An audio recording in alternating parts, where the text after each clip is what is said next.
نحمدہ ونصلی ونسلم علی رسولہ النبی الکریم اما بعد فاعوذ باللہ من الشیطان الرجیم بسم اللہ الرحمن الرحیم قال اللہ تبارک و تعالی فی القرآن المجید لقد کان لکم فی رسول اللہ اسوۃ حسنہ صدق اللہ. معزز حاضرین و سامعین، اللہ رب العزت کا بے پناہ فضل و احسان ہے کہ جس نے اپنی توفیق خاص اور حضور نبی اکرم صلی اللہ علیہ وآلہ وسلم کے نالین مبارک کی تصدق سے ہمیں اپنی بارگاہ میں حاضر ہونے کی توفیق عطا فرمائے. دعا ہے کہ اللہ رب العزت ہماری اس حاضری کو قبول فرمائے. ہماری سلسلہ وار گفتگو اس موضوع کے حوالے سے چل رہی تھی. اللہ رب العزت نے اپنے محبوب مکرم صلی اللہ علیہ وسلم کو 12 ربیع الاول کی صبح لبادہ بشری میں اس لیے بھیجا تاکہ اس امت کو اس نبی مکرم صلی اللہ علیہ وسلم کی سیرت، تاکہ اس سیرت طیبہ پر عمل کرتے ہوئے ہم اپنی دنیا کو بھی سنوار سکیں اور ہم اپنی آخرت کو بھی سنوار سکیں. اور اسی سیرت طیبہ کو اللہ رب العزت نے پھر ہمارا دین ڈکلیئر کیا، دین قرار دیا. اور وہ دین کیا ہے؟ اس کے میں نے 2 حصے بتائے تھے کہ دین کا ایک حصہ وہ ہے جس کا تعلق اللہ کے حقوق کے ساتھ ہے، اور دین کا دوسرا حصہ وہ ہے جس کا تعلق اللہ کے بندوں کے حقوق کے ساتھ ہے.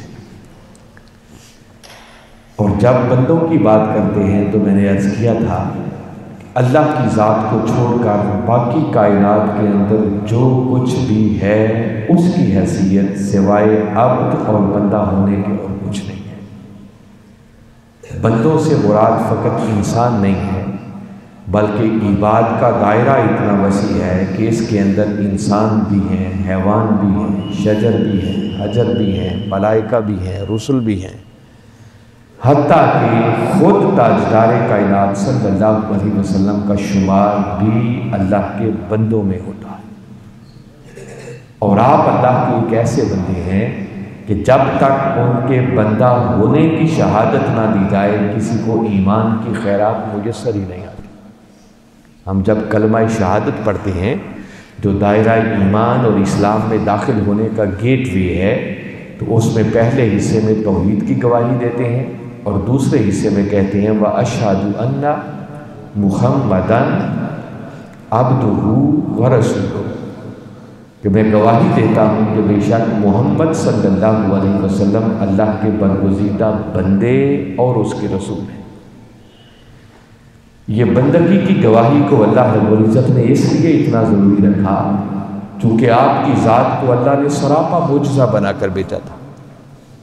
آپ پر اتنے انعامات اور اتنا کرم تھا کہ آپ کا اٹھنا، بیٹھنا، چلنا، پھرنا، سونا، جاگنا، حتیٰ کہ میں نے بتایا کہ آپ کی ذات کو اللہ نے سراپا معجزہ بنا کر بھیجا تھا. اور تاریخ اس بات پر گواہ ہے کہ وہ انبیاء کرام جن کو اللہ نے چند معجزات عطا کیے، ان کی قومیں گمراہ ہوئیں اور ان عظمتوں اور بلندیوں کو دیکھ کر معاذ اللہ انہوں نے نبیوں کو خدا اور خدا کا بیٹا کہنا شروع کر دیا. مگر باری تعالیٰ نے اپنے محبوب مکرم صلی اللہ علیہ وسلم کی امت پر یہ خاص کرم فرمایا کہ اس بدعقیدگی سے بچانے کے لیے باری تعالیٰ نے سمجھا دیا کہ باقی جس نبی کو جو کچھ ملا وہ تو ملا ہی میرے محبوب کے قدموں کا صدقہ ہے. تو جس طرح ان نبیوں کی امتیں ان کی عظمتوں کو دیکھ کر گمراہ ہو گئیں، تو فرمایا کہیں تم بھی میرے محبوب کی ان عظمتوں کو دیکھ کر گمراہ نہ ہو جانا، ان کو خدا اور خدا کا بیٹا نہ سمجھنا شروع کر دینا، بلکہ ہمارے ایمان کا حصہ بنا دیا کہ میرے محبوب کی عظمتیں اپنی جگہ پر بجا، مگر ان سارے معجزات، سارے کمالات کے باوجود بھی وہ خدا نہیں ہیں بلکہ خدا کے برگزیدہ بندے ہیں، تاکہ اس گمراہی سے بچا جا سکے. جب اتنا زور اس بندگی پر دیا تو اب دوسرا خدشہ یہ تھا کہ جب وہ بندہ ہونے کی گواہی دیں گے تو معاذ اللہ استغفر اللہ پھر کہیں اپنے جیسا ہی بندہ نہ سمجھنا شروع کر دیں. اب اس گمراہی سے بھی بچانا ضروری تھا. تو وہ میں نے پچھلے جمعۃ المبارک آپ کو عرض کیا تھا کہ اللہ رب العزت نے اس بات میں کوئی شک نہیں کہ آپ کا شمار تو بندوں میں رکھا، مگر بندہ ہو کر بھی وہ بندوں جیسے نہیں ہے. اللہ نے ان کے حقوق بندوں سے مختلف رکھے. میں وہ حقوق کی بات سمجھا رہا تھا نا، حقوق اللہ اور حقوق العباد. تو تاجدار کائنات صلی اللہ علیہ وسلم یہ کائنات میں واحد اللہ کے ایک ایسے بندے ہیں کہ جن کا شمار بندوں میں ہے مگر حقوق بندوں جیسے نہیں ہے. اور وہ ڈیفرنٹ اس لیے اللہ نے رکھے تاکہ کہیں پھر سارے لوگ ان کو اپنے جیسا ہی بندہ نہ سمجھنا شروع کر دیں. اس پر میں نے بتایا تھا پچھلی بار سورہ حجرات کی روشنی میں ہم نے بات کی تھی کہ باری تعالیٰ نے سورہ حجرات کی پہلی ہی آیت کریمہ میں فرمایا یا ایھا الذین آمنوا لا تقدموا بین یدی اللہ ورسولہ. فرمایا ایمان والو خبردار کبھی اللہ اور اس کے رسول سے آگے نہ بڑھو. واتقوا اللہ، اور اس بے ادبی کے حوالے سے ہمیشہ اللہ سے ڈرنا. کیوں؟ ان اللہ سمیع علیم، بے شک اللہ سب کچھ سننے والا بھی ہے اور سب کچھ جاننے والا بھی. اور میں نے بتایا تھا کہ صحابہ کرام رضوان اللہ علیہم اجمعین سے نادانستہ طور پر بس بھول اتنی ہو گئی تھی کہ ابھی ہمارے آقا صلی اللہ علیہ وسلم نے اپنا قربانی کا جانور ذبح نہیں کیا تھا کہ انہوں نے پہلے کر ڈالا. ان کے جانوروں میں کوئی نقص نہیں تھا، اللہ کی رضا کے لیے قربانیاں کی تھیں، اللہ کا نام لے کر ذبح کیے تھے. بس بھول اتنی ہو گئی کہ ابھی ہمارے آقا صلی اللہ علیہ وسلم نے وہ عمل نہیں کیا تھا، انہوں نے پہلے کر ڈالے. اللہ نے پیغام بھیجا کہ محبوب جن تیرے غلاموں نے تیرے قربانی کرنے سے پہلے جانور ذبح کر دیے ہیں انہیں بتا دو کہ اللہ نے ان کی قربانیوں کو رد کر دیا ہے، قبول ہی نہیں. اور آیت آ گئی لا تقدموا بین یدی اللہ ورسولہ. فرمایا خبردار کبھی اللہ اور اس کے رسول سے آگے نہ بڑھو. تو دیکھیں اگر ان کا شمار بھی عام انسانوں میں ہوتا تو کوئی انسانوں میں ایسا ہے کہ کوئی اس سے پہلے جانور ذبح کر دے تو اس کی قربانی رد ہو جائے. آپ کے امام مسجد ہوں گے، آپ کے گاؤں کے نمبردار ہوں گے، کوئی آپ کے ملک کا وزیر اعظم ہوگا، حتیٰ کہ کسی کا پیر و مرشد ہی کوئی نہ ہو، کوئی جانور پہلے ذبح کرے یا بعد میں کرے اس سے تو کوئی فرق نہیں پڑتا. تو اس کا مطلب کہ تاجدار کائنات صلی اللہ علیہ وسلم کا شمار تو بندوں میں ہے مگر ان کے حقوق بندوں جیسے. فرمایا خبردار اگر ان سے آگے بڑھو گے تو جو میری عبادت بھی کرو گے اس عبادت کو بھی رد کر دیا جائے گا. قربانی اللہ کی عبادت ہے، اللہ کے لیے بندہ کرتا. تو میں یہ بنیادی بات عرض کر رہا ہوں کہ شمار بندوں میں ہے مگر حقوق بندوں جیسے نہیں ہے. پھر اگلی آیت میں بھی یہی بات کی. فرمایا اے ایمان والو یا ایھا الذین آمنوا لا ترفعوا اصواتکم فوق صوت النبی. فرمایا خبردار تمہاری آواز بھی کبھی میرے محبوب مکرم صلی اللہ علیہ وسلم کی آواز سے اونچی نہیں ہونی چاہیے. وَلَا تَجْهَرُوا لَهُ بِالْقَوْلِ كَجَهْرِ بَعْضِكُمْ لِبَعْضٍ. اور جس طرح تم آپس میں ایک دوسرے کو اونچی اونچی آواز سے زور سے بلاتے ہو، فرمایا کہیں یوں میرے محبوب کو آواز نہ دینا. اب ادب تو یہ باقی انسانوں کے لیے بھی ہے کہ دوسروں کے ساتھ بھی بندہ اونچی اونچی نہ بولے، والدین کا ادب کرے، اساتذہ کا ادب کرے، پیر و مرشد کا ادب کرے، بڑوں کا ادب کرے. مگر ایسی کوئی ہستی نہیں ہے کہ جس کی بارگاہ میں آپ اونچی بول پڑے تو آپ کا ایمان ہی چلا جائے، زندگی بھر کے اعمال رد ہو جائے. مگر جب کملی والے آقا صلی اللہ علیہ وسلم کی باری آئی تو فرمایا اگر اتنی معمولی سی بے ادبی بھی ہو گئی کہ تمہاری آواز ہی اونچی ہو گئی تو فرمایا یاد رکھو اسے ایک گناہ نہ سمجھنا بلکہ یہ اتنا بڑا جرم ہوگا ان تحبط اعمالکم کہ اس ایک بے ادبی کی وجہ سے تمہارے زندگی بھر کے سارے اعمال ہی رد کر دیے جائیں، کچھ بھی پلے میں باقی نہیں بچے گا. اور سارے اعمال اس بدبخت کے ضائع ہوتے ہیں جس کا ایمان ہی چلا جائے، جس کا مطلب ادھر بارگاہ مصطفیٰ صلی اللہ علیہ وسلم کی بے ادبی ہوئی، ایمان بھی گیا، اعمال بھی گئے، اور انسان ایسا حالت کفر میں جاتا ہے کہ ایسے بدبخت کے لیے پھر قیامت تک توبہ کا دروازہ بھی بند کر دیا جاتا ہے. اور وہ دلالت اگلے کلمات کر رہے ہیں وَأَنْتُمْ لَا تَشْعُرُونَ کہ تمہیں اس کا پتہ ہی نہیں چلے گا. پتہ نہ چلنے کا فائدہ یہ ہے، باری تعالیٰ یہ سمجھانا چاہ رہے ہیں کہ کسی کو پتہ چل جائے کہ لٹ گیا ہوں، سب کچھ ہی ضائع ہو گیا، تو ممکن ہے وہ معافی مانگنے آ جائے، رو پڑے، گڑ گڑا پڑے، اس پر ترس آ جائے. وَأَنْتُمْ لَا تَشْعُرُونَ کہ اس کو پتہ ہی نہیں چلے گا. باری تعالیٰ سمجھانا چاہ رہے ہیں کہ میری غیرت کو یہ گوارا ہی نہیں ہے کہ گستاخ میرے مصطفیٰ کا ہو اور پھر اسے توبہ کی توفیق مل جائے. فرمایا اسے پتہ ہی نہیں چلنے دیتا. وہ اسی گھمنڈ میں رہتا ہے بڑی نمازیں پڑھ رہا ہوں, بڑے روزے رکھ رہا ہوں, بڑے حج عمرے کر رہا ہوں, مگر پتہ قیامت والے دن چلے گا جب سارا ہی نامہ اعمال صاف ہوگا. اب یہی مضمون سورہ نور, میں صرف یہ پہلو آپ کے سامنے رکھنا چاہ رہا ہوں کہ تاجدار کائنات صلی اللہ علیہ وسلم کا شمار تو بندوں میں ہے مگر ان کے حقوق بندوں جیسے نہیں ہیں, بہت ڈیفرنٹ اللہ نے رکھے. اب سورہ نور میں باری تعالیٰ نے یہی بات کی, فرمایا لا تجعلوا دعاء الرسول بینکم کدعاء بعضکم بعضا. فرمایا خبردار میرے مصطفیٰ کے بلانے کو کہیں تم عام لوگوں کو بلانے جیسا نہ سمجھ لینا. اب اس کے دونوں معنی پائے جاتے ہیں. ایک یہ ہے کہ آپ تاجدار کائنات صلی اللہ علیہ وسلم کو جب بلانا چاہیں, آواز دینا چاہیں, پکارنا چاہیں, تو فرمایا ان کو جب تم بلانے لگو تو ان کو بلانے کے عمل کو ایسا مت سمجھو جیسے تم عام ایک دوسرے کو بلا رہے. جیسے سورہ حجرات میں بھی کہا وَلَا تَجْهَرُوا لَهُ بِالْقَوْلِ كَجَهْرِ بَعْضِكُمْ لِبَعْضٍ کہ جیسے تم آپس میں ایک دوسرے کو زور زور سے بلاتے ہو کہیں یوں میرے محبوب کو آواز نہ دینا. سیم وہی بات. فرمایا اگر اتنی بے ادبی بھی ہو گئی تو زندگی بھر کے سارے اعمال ہی گئے, ایمان ہی گیا, توبہ کا دروازہ بھی بند. اور دوسرا رخ اور دوسرا پہلو یہ ہے کہ اگر میرا رسول تمہیں بلا لے تو میرے رسول کے بلانے کو ایسا نہ سمجھنا جیسے تمہیں کوئی عام انسان بلا رہا ہے, بلکہ ان کے بلانے میں اتنا زمین آسمان کا فرق ہے کہ اب باری تعالیٰ نے سورہ توبہ میں ایک مقام پر ایمان والوں سے مخاطب ہو کر ارشاد فرمایا یا ایھا الذین آمنوا استجیبوا للہ وللرسول اذا دعاکم. فرمایا اے ایمان والو جب بھی اللہ اور اس کا رسول تمہیں بلائے تو فوراً جہاں جس حال میں بھی ہو ان کی بارگاہ میں حاضر ہو جواب دیا گیا. اب رسول مکرم صلی اللہ علیہ وسلم کا بلانا عام انسان کے بلانے کی طرح نہیں ہے. سادہ سی بات بتاتا ہوں, آپ نماز پڑھ رہے ہو, حالت نماز میں کوئی آپ کو آواز دے تو جواب دینے کی اجازت ہے؟ نہیں دے سکتے. جواب دینا تو بڑی دور کی بات ہے. آپ اگر حالت نماز میں بیٹھے ہوں کسی دوسرے کو, گزرتے ہوئے بندے کو سلام کر سکتے ہیں؟ نہیں کر سکتے. اچھا آپ سلام تو نہیں کر سکتے مگر گزرتا ہوا بندہ اگر آپ کو سلام کر دے ہے جواب دینے کی اجازت؟ نہیں اجازت ہے.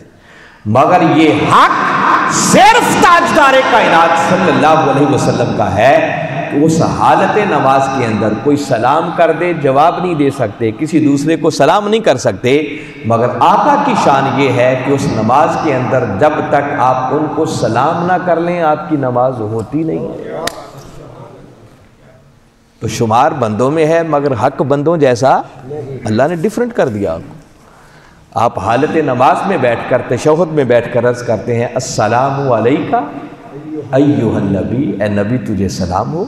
اب اگر یہ چھوڑ دیں تو آپ نے باقی سب کچھ کیا, اللہ کی بڑائی بیان کی, ثنا بیان کی, حمد بیان کی, تسبیح بیان کی, رکوع ہو گئے, سجدے ہو گئے, بس یہ جملہ آپ نے چھوڑ دیا السلام علیکہ ایھا النبی, آپ کی پوری عبادت ہی آپ کے منہ پر دے ماری جائے گی. لے جاؤ اپنی نماز, قبول ہی نہیں. اور کسی کو سلام کر دیں تو آپ کی نماز ہی گئی, اور ادھر سلام نہ کریں تو آپ کی نماز گئی. میں یہ عرض کر رہا ہوں کہ شمار بندوں میں ہے مگر حقوق بندوں جیسے نہیں. اب یہاں تو سلام کی بات ہے. اب اگر کوئی اپنے کام کے لیے آپ کو آواز دے دے اور آپ نماز پڑھ رہے ہیں تو ہے اجازت کہ آپ نماز توڑ کے جائیں؟ میں بلا تھا کہ رسول کے بلانے کو اپنے بلانے جیسا عمل نہیں سمجھنا. تاجدار کائنات صلی اللہ علیہ وسلم اگر کسی کو آواز دے دیں اور کوئی نماز بھی پڑھ رہا ہو تو حکم ہے کہ جہاں جس حال میں بھی ہو وہیں چھوڑ کر فوراً کملی والے آقا کی بارگاہ میں حاضر ہو جائے. یہ جو آیت کریمہ میں نے سورہ توبہ کی پڑھی ہے نا, یا ایھا الذین آمنوا استجیبوا للہ وللرسول اذا دعاکم, فرمایا جب بھی اللہ اور اس کا رسول تمہیں بلائے، رسول کے بلانے کی بات ہو رہی ہے نا، تو یہاں ایک پھر بڑی خاص بات ہے. اب کتنوں کا ذکر ہو رہا ہے؟ ایک اللہ کا اور دوسرے اس کے. تو ہونا تو یوں چاہیے کہ باری تعالیٰ یوں فرماتے اذا دعواکم، جب دو کا ذکر ہے تو آگے صیغہ بھی تثنیہ والا استعمال ہوتا، بلکہ باری تعالیٰ نے ذکر دو کا کیا، اپنا بھی اپنے رسول کا بھی، مگر جب آگے بلانے کے لیے لفظ کلمہ استعمال کیا تو تثنیہ کا نہیں، وہ واحد کا ہے. اذا دعاکم، کہ جب بھی اللہ اور اس کا رسول تمہیں بلائے. اب بلائے نہیں کہا، بلائے کہا، تو واحد کا صیغہ کیوں استعمال کیا، تثنیہ کا کیوں نہیں؟ اس پر مفسرین نے لکھا ہے کہ واحد کا صیغہ استعمال کر کے باری تعالیٰ سمجھانا چاہ رہے ہیں کہ لوگوں میرے رسول کے بلانے کو کہیں عام بلانے جیسا بلانا نہ سمجھنا، بلکہ رسول کا بلانا ہی حقیقت میں خدا کا بلانا. اس لیے دونوں کا ذکر کر کے دونوں کے لیے لفظ ایک واحد کا صیغہ استعمال کیا. فرمایا جب رسول بلاتا چاہے تو تب بھی رسول کی زبان ہلتی ہے، اور جب خدا بلانا چاہے تو زبان پھر بھی مصطفیٰ کی استعمال ہوتی. اللہ اور اس کا رسول ذاتیں دو ہیں مگر دونوں کا بلاوا ایک ہے. تو ان کے بلانے کے عمل کو فرمایا اپنے جیسے بلانا نہ سمجھنا. تو میں نے بتایا کہ حکم کیا تھا. اس آیت کی شرح میں تفسیر میں مفسرین نے یہ بات لکھی کہ اگر کوئی نماز بھی پڑھ رہا ہو اور تاجدار کائنات صلی اللہ علیہ وسلم اسے بلا لیں تو حکم ہے کہ جہاں جس حال میں بھی ہے نماز چھوڑ کر فوراً کملی والے آقا کی بارگاہ میں حاضر ہو جائے. اور یہ پریکٹیکلی ایسا ہوا جس کے تناظر میں جس پیرائے میں یہ آیت کریمہ ہوتی. وہ صحابی تھے، نماز پڑھ رہے تھے، میرے آقا صلی اللہ علیہ وسلم نے ان کو آواز دے دی. اب جب آواز کانوں میں پڑی، آواز تو انہوں نے سن لی مگر انہوں نے سمجھا میں تو نماز پڑھ رہا. نماز کی سپیڈ تھوڑی تیز کر دی کہ جلدی جلدی ذرا نماز پڑھ کے آقا کی بارگاہ اقدس میں چلا جاؤں. مگر جتنی بھی رفتار تیز کی ہوگی کچھ وقت تو لگا ہوگا. جب پلٹ کے آقا کی بارگاہ میں گئے تو میرے آقا نے پوچھا کہ میری آواز نہیں سنی تھی، میں نے بلایا تھا، حاضر کیوں نہیں ہوئے؟ عرض کی آقا میں نماز پڑھ رہا تھا، میں نے تو جلدی جلدی نماز ختم کی. تو آپ نے آیت پڑھی، کیا یہ اللہ کا حکم نہیں سنا ہے کہ جب بھی اللہ اور اس کا رسول تمہیں بلائے تو جہاں جس حال میں بھی ہو سارے کام چھوڑ کر اس کی بارگاہ میں حاضر ہو جایا کرو. اس پر فقہا نے مفسرین نے لکھا ہے کہ اگر تاجدار کائنات صلی اللہ علیہ وسلم کسی شخص کو آواز دے دیں، وہ نماز بھی پڑھ رہا ہو، جہاں جس حال میں ہو چھوڑ دو، آقا کی بارگاہ اقدس میں جاؤ. آقا اس شخص کو کسی کام کے لیے حکم دے دیں بھی جاؤ بازار سے میرے لیے یہ چیز لاؤ، وہ بازار میں چلا جائے، خرید و فروخت کرنا پڑے. جب سارے کام نپٹا کر واپس آئے گا تو نماز جہاں چھوڑ کے گیا تھا وہیں سے دوبارہ شروع کر دے گا. یہ نہیں کہ اب نماز ٹوٹ گئی اور دوبارہ ساری پڑھو، نہیں. یہ فقہا نے لکھا ہے کہ اسے کیا کرنا ہے، جہاں سے چھوڑی تھی وہیں سے شروع کر دے، اور اینڈ پر کوئی سجدہ سہو کرنے کی بھی کوئی ضرورت نہیں ہے، کیونکہ ادھر اللہ کا بلاوا ہے تو ادھر رسول کا بلاوا ہے. ادھر اللہ کے کام میں لگا ہے تو ادھر رسول کے کام میں لگا ہے. اور اللہ اور اس کا رسول ذاتیں دو ہیں مگر دونوں کا بلاوا ایک ہے. تو فرمایا لا تجعلوا دعاء الرسول، یہ جو سورہ نور کے کلمات میں سنا رہا تھا، کا دعاء بعدکم بعدا، تو فرمایا میرے رسول کے بلانے کو کہیں اپنے جیسے بلانے جیسا عمل نہ سمجھ لینا کہ جیسے کوئی عام انسان دوسرے انسان کو بلاتا ہے. تو میں بیسک بات جو آپ کو سمجھانے کی کوشش کر رہا ہوں نا، وہ یہ کہ تاجدار کائنات صلی اللہ علیہ وسلم کا شمار بندوں میں ہے مگر بندہ ہو کر بھی ان کے حقوق بندوں جیسے نہیں ہے. یہ اللہ نے فرق رکھا کہ ان کی بندگی کی تم گواہی دیتے ہو کہ وہ میرے برگزیدہ بندے ہیں، اس کو میں نے ایمان کا حصہ بنا دیا ہے. بنایا اس لیے ہے کہ کہیں ان کے کمالات کو دیکھ کر تم انہیں خدا کہنا نہ شروع کر دو، مگر اب ان کی بندگی کی گواہی دے کر کہیں اپنے جیسا ہی بندہ نہ سمجھنا شروع کر دینا. فرمایا ہیں وہ میرے برگزیدہ بندے مگر بندے ہو کر بھی وہ تم جیسے نہیں ہیں. اب اسی طرح ایک مقام اور آپ کو سناتا. قرآن ان چیزوں سے بھرا ہوا ہے. سورہ بقرہ قرآن پاک کی دوسری سورت ہے اور اس کی آیت نمبر 104. اب دیکھیے تاجدار کائنات صلی اللہ علیہ وسلم کی شان کیا ہے اور مقام کیا ہے. فرمایا یا ایھا الذین آمنوا لا تقولوا رائنا وقولوا انظرنا واسمعوا وللکافرین عذاب الیم۔ فرمایا ایمان والو خبردار کبھی میرے مصطفیٰ کو رائے نہ کہہ کے نہیں بولا۔ ہوتا کیا کہ تاجدار کائنات صلی اللہ علیہ وسلم جلوہ افروز ہوتے، صحابہ کرام بیٹھے ہوتے، میرے آقا گفتگو فرماتے، بس اوقات اگر کسی کو بات سمجھ میں نہ آتی تو وہ رائنا کا لفظ کہتا، جس کا معنی یہ ہے کہ آقا آپ ہماری رعایت فرما دیں، آپ ہماری خاطر بات کو دہرا دیں، ذرا دوبارہ فرما دیں آپ نے کیا فرمایا۔ یہ رائنا کا معنی ہے، اور اس لفظ میں بظاہر کوئی غلط معنی نہیں ہے کہ آقا آپ ہماری رعایت فرما دیں، ہماری خاطر یہ بات ذرا دوبارہ دہرا دیں۔ مگر منافق بدبخت اسی لفظ کو تھوڑا سا بدل دیتے، وہ رائنا کہنے کی بجائے وہ کہتے رائنا، بس اتنا کو زور دے دیتے، این کو ذرا تھوڑا اور باریک کر دیتے، آگے یا شامل کر لیتے۔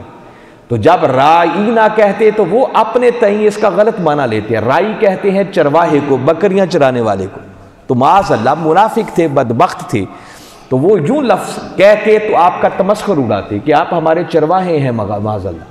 خطاب کن سے ہے؟ ایمان والوں سے، جبکہ ایمان والوں کے ہاں تو ایسی بے ادبی کا کوئی شائبہ بھی۔ اللہ رب العزت نے قرآن کی آیت بھیج دی، حکم نازل فرمایا کہ اے ایمان والو خبردار وہ کلمہ جو منافق غلط رنگ میں استعمال کر کے میرے محبوب کی بارگاہ کی بے ادبی کرتے ہیں، تمہیں اس لفظ کو صحیح سینس میں بھی استعمال کرنے کی اجازت نہیں ہے۔ میں خبردار کبھی رائنا نہیں کہنا، یہ کلچر ہی ختم ہو، یہ لفظ ہی استعمال نہیں کرنا۔ تم تو صحیح کہتے ہو، تمہارے پیچھے نیت میں بھی کوئی خرابی نہیں، اور جو کہتے ہو اس میں غلطی بھی کوئی نہیں ہوتی، مگر چونکہ دوسرے اس کو غلط رنگ میں لیتے ہیں تو تمہیں وہ صحیح کلمہ استعمال کرنے کی بھی ضرورت نہیں ہے۔ تو مولا پھر کبھی ضرورت تو پڑتی ہے، جب بات سمجھ میں نہ آئے تو پھر ہم کیا عرض کیا کریں۔ ہاں فرمایا اگر کبھی ایسی نوبت آ جائے تو رائنا نہیں کہنا، بلکہ کہنا انظرنا، اے اللہ کے رسول ہمارے اوپر نظر کرم کر دیجیے۔ کیا ایمان افروز لفظ ہے جو قرآن نے استعمال کیا، انظرنا، آقا ہمارے اوپر نظر کرم کر دیجیے۔ اور اتنی بات پہلے یہ ادب سکھا دیا، اور آگے ایک تنبیہ فرمائی، فرمایا واسمعوا، فرمایا میرے محبوب کی بارگاہ میں بیٹھے ہوتے ہو، کسی عام انسان کی بارگاہ میں نہیں، تو توجہ سے کیوں نہیں بیٹھتے، دھیان سے کوئی نہیں بیٹھتے، واسمعوا، غور سے سنا کرو، پہلے ہی اتنی توجہ سے بیٹھو کہ تمہیں دوبارہ پوچھنے کی ضرورت ہی نہ پڑے۔ اتنی بے ادبی کی بھی گنجائش نہیں ہے کہ تم ایسی کیفیت میں بیٹھو کہ میرا محبوب بات کرے اور تمہیں سمجھ ہی نہ آئے، تمہارا دھیان ہی ادھر نہ ہو، تمہارے سر سے ہی بات گزر جائے۔ تو فرمایا واسمعوا، خبردار پہلے ہی توجہ اور دھیان سے سنا کرو۔ چلو یہ تو مضمون مکمل ہو گیا، رائنا نہیں کہنا، انظرنا کہنا، آئندہ کے لیے تنبیہ فرما دی کہ توجہ سے سننا ہے۔ اور اینڈ جب کیا آگے فرمایا وَلِلْكَافِرِينَ عَذَابٌ عَلِيمٌ، اور کافروں کے لیے دردناک عذاب ہے۔ اب ذرا سوچو نا، بات شروع کہاں سے ہوئی؟ ایمان والوں سے، اور مخاطب کا انداز ہے اے ایمان والو، یہاں مضمون چل رہا ہے، اور ایمان والوں کی بات کرتے کرتے اینڈ باری تعالیٰ نے جب کیا تو فرمایا وَلِلْكَافِرِينَ، کافروں کے لیے دردناک عذاب ہے۔ تو کافروں کا اچانک ذکر کہاں سے آ گیا؟ باری تعالیٰ سمجھانا چاہتے ہیں کہ میں نے رائے نہ کہنے سے منع کر دیا، آئندہ سے انظر نہ کہنا ہے، توجہ سے بات سننی ہے۔ فرمایا جو ایسا نہیں کرے گا، غلط کلمہ استعمال کرے گا، انظر نہ نہیں کہے گا، توجہ سے نہیں بیٹھے گا، فرمایا یہ بھی بے ادبی ہوگی، اور یہ بے ادبی بھی اس بات پر منتج ہوگی کہ اس بے ادبی کی وجہ سے بھی ایمان سے نکلو گے، کفر میں چلے جاؤ گے۔ اس لیے اچانک آگے کافروں کا ذکر کر دیا۔ مضمون تو سارا ایمان والوں کا چل رہا تھا، تو آیت تو ایک ہی چل رہی ہے، تو اچانک باری تعالیٰ نے کہا اب یہاں کون سے کافر مراد ہیں؟ فرمایا جن سے یہ بے ادبی سرزد ہو جائے گی، جو اتنی بے ادبی بھی کرے گا۔ اب ذرا ایک لمحے کے لیے سوچیں کہ کوئی ہے کہ جس کی اتنی بے ادبی کہ ایک لفظ صحیح ہو، کوئی دوسرا غلط معنوں میں استعمال کرے، اور کوئی صحیح سینس میں استعمال کرے تو اس بندے کا ایمان ہی چلا جائے؟ ہے کسی کو ایسا رائٹ اور حق؟ یہ حق اگر کسی کو ہے تو کائنات میں ایک ہی ہستی ہے، اور اس ہستی کا نام محمد مصطفیٰ صلی اللہ علیہ وسلم۔ اس کو بھی کفر قرار دیا اللہ رب العزت نے۔ فرمائے کہیں ایسی بے ادبی کرنے کی بھی جسارت نہ کر بیٹھنا. اور پھر خالی عذاب ہی نہیں، عذاب علیم، فرمایا ایسے بدبختوں کے لیے، ایسے کافروں کے لیے دردناک عذاب ہے، عذاب علیم ہے. تو میں بنیادی بات پھر اسی کی طرف آپ کو جملہ کہہ کے متوجہ کرنا چاہ رہا ہوں کہ تاجدار کائنات صلی اللہ علیہ وسلم کا شمار بندوں میں ہے، مگر بندہ ہو کر بھی ان کے حقوق بندوں جیسے نہیں ہیں. اور آیتیں ہیں انشاءاللہ آگے پڑھیں گے. اب ایک ایمان افروز میں اور بات بتاتا ہوں کہ صحابہ کرام رضوان اللہ علیہم اجمعین نے پھر آقا کی ان حقوق کو کیسے سمجھا. اب حدیث مبارکہ اور صحابہ کا ایک طرز عمل بتاتا ہوں. صحاح ستہ کی کتابیں بھری پڑی ہیں. یہ جو بھی سنا رہا ہوں یہ متفق علیہ صحیح مسلم میں بھی ہے، صحیح بخاری شریف میں بھی ہے. میں خلاصتاً صرف حدیث مبارکہ کا مضمون آپ کے سامنے رکھوں گا اور بنیادی یہ بات سمجھانا چاہ رہا. ہوا یوں کہ کسی قبیلے میں کوئی جھگڑا ہو گیا اور ہمارے آقا صلی اللہ علیہ وسلم ان کا فیصلہ کرنے کے لیے تشریف لے گئے. واپسی میں کچھ تاخیر ہو گئی، پیچھے نماز کا وقت تھا اور صحابہ کرام آپ کے انتظار میں تھے کہ کب آقا صلی اللہ علیہ وسلم واپس آئیں تو ہم باجماعت آقا کے پیچھے نماز ادا کریں. انتظار کرتے رہے جب تاخیر زیادہ ہو گئی اور قریب تھا کہ اگر مزید انتظار کرتے تو نماز قضا ہو جاتی. ایسے میں مؤذن، جب مؤذن کی بات ہے تو مراد بلال حبشی رضی اللہ تعالیٰ عنہ ہوں گے. اس دور میں مؤذن تو وہی تھے. وہ سیدنا ابو بکر صدیق رضی اللہ تعالیٰ عنہ کی خدمت میں حاضر ہوئے اور حاضر ہو کر عرض کرنے لگے کہ ابو بکر آقا تو آئے نہیں، نماز لیٹ ہو رہی ہے، اگر آپ امامت کے مصلی پر کھڑے ہوں تو ہم باجماعت بر وقت نماز ادا کر لیں اور میں اقامت کہوں. سیدنا صدیق اکبر رضی اللہ تعالیٰ عنہ امامت کے مصلی پر آ گئے. جماعت کھڑی ہو گئی اور صحابہ کرام اب صف در صف ابو بکر کی اقتداء میں نماز ادا کر رہے تھے کہ ایسے میں تاجدار کائنات صلی اللہ علیہ وسلم واپس تشریف لیا. اب چاہیے تو یہ تھا کہ جب آقا نے دیکھا کہ میرے غلام ابو بکر کی اقتداء میں نماز ادا کر رہے ہیں اور خود لیٹ تشریف لائے ہیں تو جہاں پیچھے جگہ تھی کھڑے ہو جاتے. جماعت کھڑی ہو جائے، کوئی لیٹ آئے تو کسی کو آگے جانے کی اجازت ہے؟ کوئی اجازت نہیں. بھلے سے کوئی آ جائے، کسی کا والد آ جائے، کسی کا استاذ آ جائے، کوئی ملک کا وزیر اعظم آ جائے، کسی کا پیر و مرشد ہی آ جائے، جماعت کھڑی ہو گئی ہے، اب آگے نہیں جائیں گے، جہاں جگہ ہے وہیں کھڑا ہونا پڑے گا. مگر حاضرین مکرم یاد رکھیں، نماز نام ہی بارگاہ مصطفیٰ کے ادب کا ہے. ہمارے آقا صلی اللہ علیہ وسلم پیچھے کھڑے نہیں ہوئے. آپ نے صفیں چیر کر پہلی صف تک پہنچنے کے لیے گزرنا شروع کر دیا. پہلی صف میں سے گزرے، صحابہ کرام کی نظر پڑی، دیکھا کہ آقا تشریف لے آئے ہیں. تو چونکہ حالت نماز میں تھے تو زبان سے نہیں بولے، چونکہ بول نہیں سکتے تھے، نماز پڑھ رہے تھے. تو انہوں نے کیا کیا؟ حدیث مبارکہ کے الفاظ ہیں فصفق الناس، تو لوگوں نے اپنے ہاتھوں پر یوں الٹے ہاتھ مارے، تصفیق، تالیاں بجائی. کیوں؟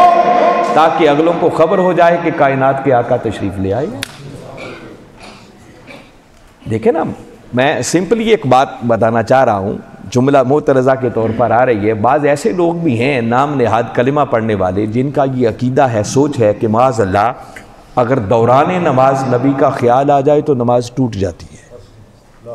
یہ بعض لوگوں کی کتابوں میں لکھا یہ عقیدہ ہے. اور ذرا اس حدیث مبارکہ کو پڑھیے گا. یہاں صحابہ کرام جب تالیاں بجا رہے تھے، آقا گزر رہے تھے، تو ذرا سوچیں ان کا خیال آقا کی طرف جا رہا ہوگا یا نہیں جا رہا ہوگا؟ جی، کسی کی نماز ٹوٹ رہی ہے اور ان کا تو اپنا خیال ہی نہیں جا رہا، وہ تو تالیاں بجا بجا کر اگلوں کو بھی متوجہ کر رہے ہیں کہ ہوشیار ہو جاؤ، امام الانبیاء تشریف لا رہے ہیں. مگر کسی کی نماز کو کوئی فرق نہیں پڑ رہا. آقا گزرتے جا رہے ہیں، صفیں پھر اسی طرح بنتی جا رہی. جب تالیوں کا شور اتنا بلند ہوا تو اب امامت کے مصلی پر سیدنا صدیق اکبر رضی اللہ تعالیٰ عنہ کھڑے تھے. اور راوی نے ایک جملہ لکھا ہے ان کے لیے کہ یہ وہ ابو بکر ہیں کہ جب نماز پڑھتے تھے تو ان کی توجہ کبھی دائیں بائیں نہیں ہٹتی تھی. مگر اب تالیاں اتنی بجنی کہ سوچنے پہ مجبور ہو گئے کہ کہیں مجھ سے کوئی غلطی تو نہیں ہوگی. صحابہ کرام کیوں تالیاں بجا رہے ہیں؟ پہلی رکعت ہے، سورہ فاتحہ پڑھی ہے، کوئی غلطی ہوتی تو سمجھ میں آتی. جب کوئی غلطی سمجھ میں نہ آئی تو یقیناً دل سے آواز آئی ہوگی کہ ابو بکر سوائے یار کی آمد کے کوئی اور سبب نہیں ہو سکتا. کہیں ایسا نہ ہو کہ آقا تشریف نہ لے آئے ہو. بس حدیث مبارکہ کو پڑھیں، اتنا خیال آیا، ابو بکر نے امامت کے مصلی پر کھڑے کھڑے یوں پلٹ کے دیکھا کہ کہیں حضور تو نہیں آ گئے. یہ نماز ہو رہی ہے جب دیکھا تو اس وقت تک ہمارے آقا صلی اللہ علیہ وسلم پہلی صف تک تشریف لا چکے تھے، اور ابو بکر نے جیسے ہی آقا کو پہلی صف میں موجود پایا، ابو بکر نے امامت کا مصلی چھوڑ دیا، پیچھے واپس ہٹنے لگے۔ اب آقا نے دیکھا کہ ابو بکر مصلی چھوڑ رہے ہیں، تو حدیث مبارکہ میں فَأَشَارَ إِلَيْهِ، تو میرے آقا صلی اللہ علیہ وسلم نے پیچھے کھڑے کھڑے یوں اشارہ کیا، اور اس اشارہ کرنے کا معنی بھی راوی نے آگے لکھا ہے کہ آپ نے اشارہ کر کے گویا حکم دیا کہ ابو بکر پیچھے نہیں ہٹنا، یہیں کھڑا رہ، آج میں نبیوں کا امام بھی تیرے پیچھے ہی نماز ادا کر لیتا۔ قربان جائیں ابو بکر کے مقدر پر جنہیں آقا یہ فرما رہے ہیں۔ مگر اتنی بات جو ابو بکر نے دیکھی، کیونکہ آقا نے بھی زبان مبارک سے نہیں فرمایا، اشارہ کیا، اشارہ۔ اب دیکھیں نا، ابو بکر آگے ہیں امامت کے مصلی پر، آقا پیچھے کھڑے ہوئے ہیں، آقا اشارہ کر رہے ہیں، تو آقا کا اشارہ کرنا یہ بتا رہا ہے کہ ابو بکر کھڑے تو امامت کے مصلی پر تھے، مگر پلٹ کر دیکھ یار کے مکھڑے کو رہے تھے۔ دیکھو نا، اگر ابو بکر دیکھ ہی نہیں رہے تھے تو آقا کے اشارہ کرنے کا مقصد ہی ختم ہو جاتا ہے۔ اشارہ تو کسی کو کوئی تب کرتا ہے جب کوئی کسی کی طرف دیکھ رہا ہو۔ جو میں نے کہا نا کہ ابو بکر نے یوں پلٹ کے دیکھا، تو پلٹ کے دیکھا، یہ اشارہ کرنا بھی بتا رہا ہے کہ ابو بکر پلٹ کے دیکھ رہے تھے۔ جب یہ اشارہ دیکھا کہ آقا کھڑے ہونے کا حکم دے رہے ہیں، تو ابو بکر نے وہیں کھڑے کھڑے دعا کے لیے اللہ کی بارگاہ میں ہاتھ اٹھا دیے، اللہ کا شکر ادا کیا، اس کی حمد بیان کی۔ خلاصتاً جس کا معنی یہ عرض کی ہوگی، مولا تیرا شکر ہے تیرے محبوب نے اس قابل سمجھا، کھڑے رہنے کا حکم دیا، مگر اتنی بات کر کے کھڑے پھر بھی نہیں ہوئے، مصلی چھوڑ دیا، پچھلی صف میں آ گئے، آقا امامت کے مصلی پر گئے، جماعت کرائی، نماز پڑھائی۔ جب نماز مکمل ہو گئی تو اب میرے آقا نے ابو بکر سے پوچھا کہ ابو بکر بتا، جب میں نے تمہیں حکم دیا تھا کہ مصلی پر کھڑے رہنا، پیچھے نہ ہٹنا، تو بتا میرے حکم کے باوجود بھی تو نے امامت کا مصلی کیوں چھوڑا؟ ما مانا آقا ان تثبت اذ امرتک، ابو بکر جب میں نے تمہیں حکم دیا تھا کہ ثابت قدم رہنا، پیچھے نہ ہٹنا، تو بتا میرے حکم کے باوجود بھی پیچھے کیوں ہوتا؟ یہاں سیدنا صدیق اکبر رضی اللہ تعالیٰ عرض کرتے ہیں کہ ما کانا لابن ابی قحافہ ان یصلی وبین یدی رسول اللہ، عرض کرتے ہیں آقا آپ کا حکم سارا آنکھوں پر، لیکن ابو قحافہ کے بچڑے ابو بکر کی مجال کہاں کہ حضور پیچھے کھڑے ہوں اور وہ آگے کھڑا ہو جائے۔ اس پر بات کریں گے، مگر میں صرف اتنا بتانا چاہ رہا ہوں کہ سوچیں کائنات میں کوئی اور ہے کہ کوئی آ جائے، اللہ کی نماز ہو رہی ہو اور وہ امامت کا مصلی کسی کی خاطر چھوڑ دے؟ ہے کسی کا ایسا حق؟ یہ حق اگر کائنات میں ہے تو وہ ایک ہی ہستی ہے، جس ہستی کا نام محمد مصطفیٰ صلی اللہ علیہ وسلم ہے۔ تو میں یہ عرض کر رہا ہوں کہ آپ کا شمار بندوں میں ہے، مگر بندہ ہو کر بھی آپ کے حقوق بندوں جیسے نہیں ہیں۔ تو حقوق کیسے ہیں؟ پچھلی بار بھی میں نے آخری جملہ یہی کہا تھا، اب اگلی نشستوں میں ہم اس کے اگلے پہلو پر غور کریں گے۔ تو وہ جملہ سن لیں کہ تاجدار کائنات صلی اللہ علیہ وسلم اللہ کے بندے تو ہیں، شمار بندوں میں ہے، مگر حقوق بندوں جیسے نہیں ہیں۔ تو حقوق کیسے ہیں؟ بس اللہ کے ایک حق کو چھوڑ دو کہ اللہ کے سوا عبادت کسی کی نہیں ہے، معبود صرف اللہ ہے۔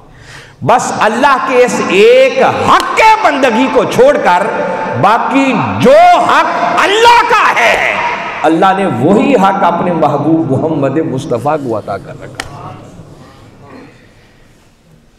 اللہ رب العزت ہمیں صحیح معنوں میں تاجدار کائنات صلی اللہ علیہ وسلم کے اس مقام و مرتبہ کو سمجھ کر ان کی سچی اور سچی غلامی کا پٹا اپنے گلے میں ڈالتے ہوئے اپنی دنیا اور آخرت کو سنوارنے کی توفیق عطا فرمائے۔ وما علینا الا البلاغ۔